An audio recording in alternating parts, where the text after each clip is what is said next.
speaking of holding guys out, Frank, do you think Chychrun was held out where he was maybe a tad banged up? Do you think that's a possibility now that that trade hasn't happened?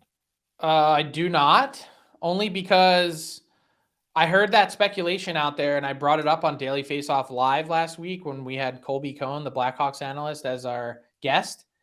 And Colby was between the benches that game and watched Chychrun and said he never saw, and the cameras never captured anything where he might have been banged up. And he played 29-56 in that game. Mm-hmm. So he said if something happened, he said it must have been off the ice because they don't have any indication as to why that might be the case. Because it just doesn't it seem a tad odd? Like I know guys have been held out for one game, right?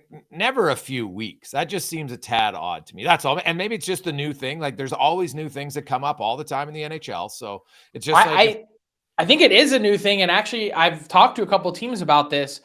They're legitimately, they're not concerned that he might be injured, but they're like, now we got to trade this massive haul for a guy that's sitting out for a few weeks. Yes. And then you're going to get back, jump in and play 30 minutes a night or 28 minutes a night. Like that's not easy to do.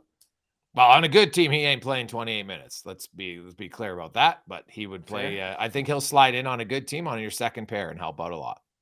So, no, I don't think he was injured. I think it was either they got to the finish line of a trade and the goalposts moved, or as best I can understand it, they're also, and I think Columbus is trying to do this too, they're also trying to smoke out some other teams and see who else is interested.